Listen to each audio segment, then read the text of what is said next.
Hi guys, Chris here again from Wrath of Course, and I've noticed the whole HTCG community has been slacking a little bit lately, especially on YouTube. So I thought I would not upload, but necessarily reveal 5 cards what are going to be in WaE Part 2.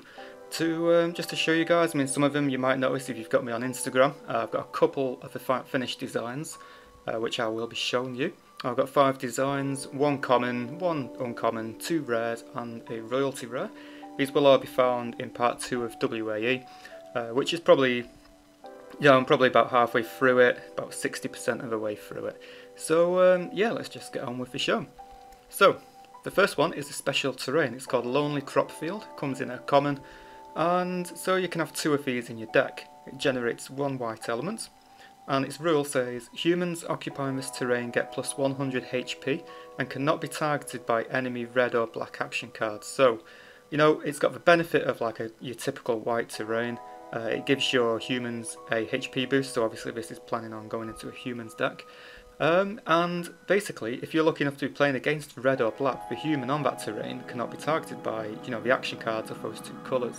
So especially if you've got really important cards out like Raynus or one of the Mage Sisters out, you know, you're definitely going to want to be having one of this in. It's just potluck really whether your opponent's playing red or black, but you know, it's probably worth replacing like a Meadow or a Steps or something like that. So yeah, that's the first card I'm going to reveal to you. Now the next one is an uncommon. And this one is going to be found in the pre-constructed deck of the second part of WaE, and it's called Power Amplification. It's an uncommon battle card, so you can choose to play this, well, you can only play this when you and your opponent have chosen who you want to put into battle. So after you've chosen your attackers or your defenders, and then after your opponent's chosen, and then you can basically throw this card in, giving one of your units like a nice beefy power up. So its rules say any one unit gains plus 200 attack this battle. If that unit was a white elemental, then it gets plus 300 attack instead. So, as you can probably tell by the ruling of this card, the second set is going to be based on white elementals, and judging by the picture, you know, it's looking like a very thunder themed card. It's going to be focusing on the powers of thunder and lightning. So, and as a sneaky, even more of a sneaky little preview here, there's some really powerful cards in this set. I can't reveal too much because, you know, I wouldn't have anything for future content, but it is a deck to be, you know, to be reckoned with. It's going to be a really powerful deck, this one. So, you're going to want to be playing white elemental units with this battle card. 300 attack, you know, for 2 white elements, that's quite a power up.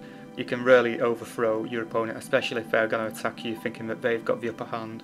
Make sure you get something which has got a good roll set when they enter battle, something that's not going to miss so much, and play this card. You know, you can easily take down a power card with this battle. Okay, so now we're moving on to our rares. Now this next rare is called Sphinx's Maze. It's got 4 cost, and they're all 4 different elements. So you've got a black, a white, a red and a blue element. So it's going to go into a multicoloured deck. It's a wonder, so it stays in play. You can only have 1 wonder in play at a time. And it says burrow all units in play. Those units do not flip back until this wonder is destroyed. So if you're not aware of the burrow ability, basically that means to turn a unit upside down. Now while a unit is upside down in the playfield, they cannot attack, they cannot defend, they can't use their abilities, and of course they cannot be targeted by you or your opponent. So ideally you want to play this when you've got no units out, when your opponent has got units out, and usually a burrowed unit will flip back over at the beginning of that player's next turn. Not with this wonder out. It says those units do not flip back until this wonder is destroyed. The most powerful thing about this wonder card is the fact that you can't even use other cards which say to flip a card back during your turn or during your opponent's turn. There are cards coming what can say, you know, unflip or unburrow cards. They can't be flipped back with those cards while this card is in play. So this is a really, really powerful card, and because it comes at a cost of 4 different coloured elements, you know, it is a force to be reckoned with. This is a powerful card if you can time it correctly, and of course if you can play 4 colours at one time. You know, make sure you get, if you're going to be playing with these 4 colours, make sure you've got 2 of these in your deck. It's a really, really powerful card, which is going to be coming in WaE set 2. So our next card is going to be another rare card, and this is going to be, this is actually the wonder of the third pre-constructed deck, which we said was a very lightning themed one, and it's called a Wild Thunderstorm. So it costs 5 white elements to get into play. Obviously it's going to be rare, because all wonders in these decks are rare, and it basically says all of your white elemental units in play cannot be targeted or affected by your opponent's action, response, battle or wonder cards while this wonder is in play. So like I said, this new deck's going to be a bit amped up, pardon the pun, but this is going to be a very powerful deck.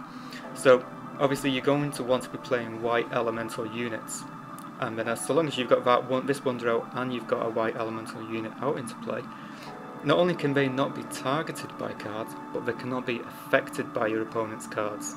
So, this is basically, you do get a target and then you get an affection. The affection is basically something what says like,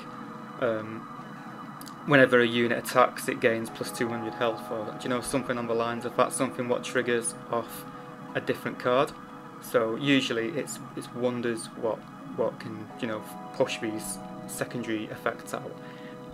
So if your opponent has got a wonder out saying, I don't know, whenever an opponent unit does something then do something else, then this Wild Thunderstorm will counteract that effect of that wonder.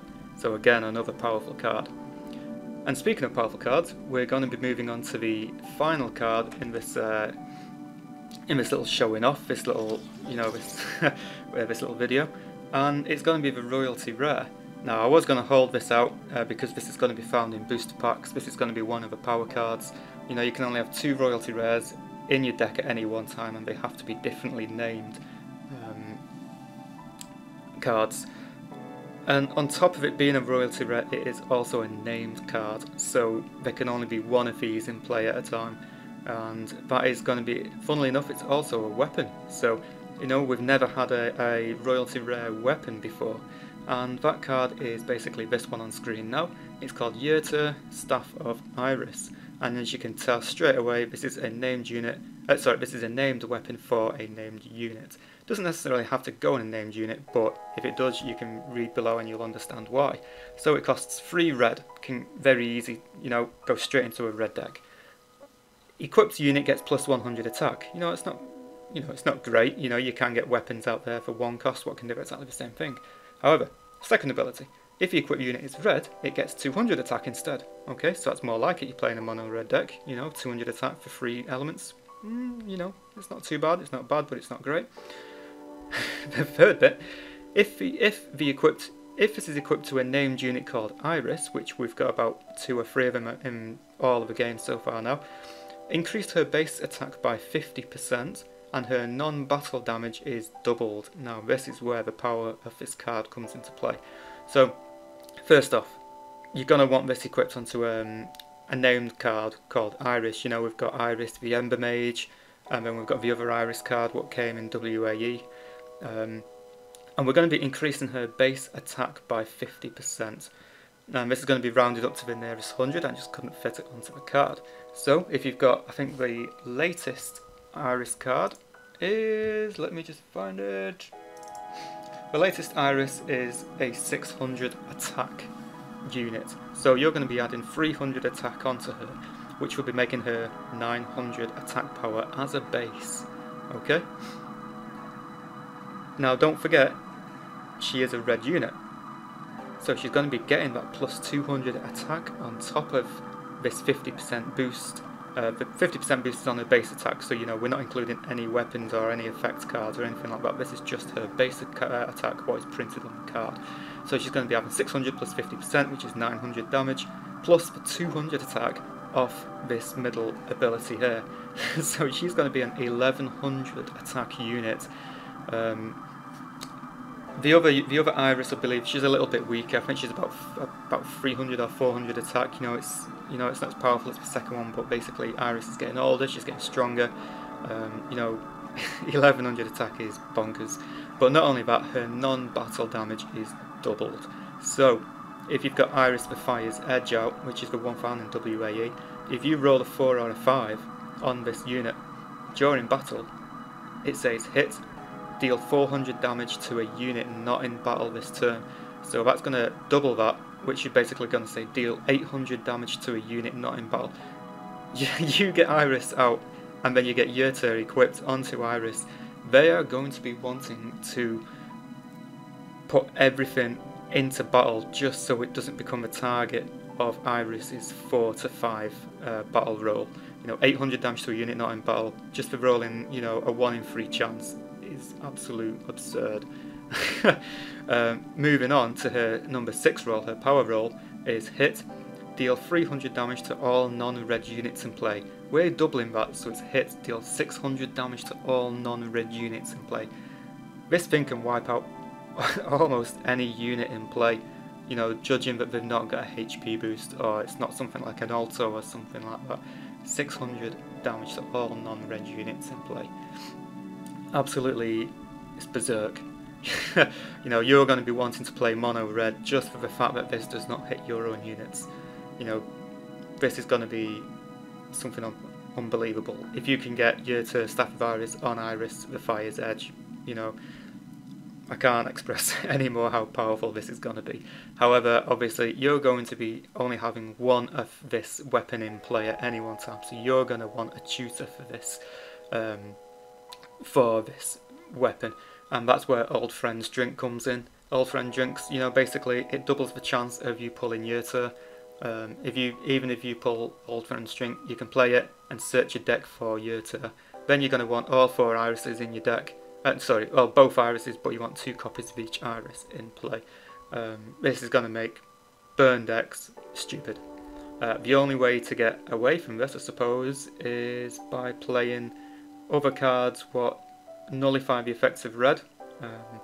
We do have a few coming, but to try and weigh up what your opponent's going to play before actually creating your deck and going into a fight with the deck, it's going to be completely random. So unless you know that player specifically and you know that they're playing red, then you got to be careful. Alright guys, I think I've dragged this on long enough. Tell me what you think. Which was your most favourite card from these cards, what I've just revealed to you? What do you think about Yurta and Iris? I'd love to know what you guys think about that. Is it going to be OP, or is it going to be reasonable for it being a royalty rare? You can only have one of these in your deck. Tell me what you think. So yeah guys, that's going to be it for this video. I shall see you, I suppose I'll see you next week. Cheers guys, see you later.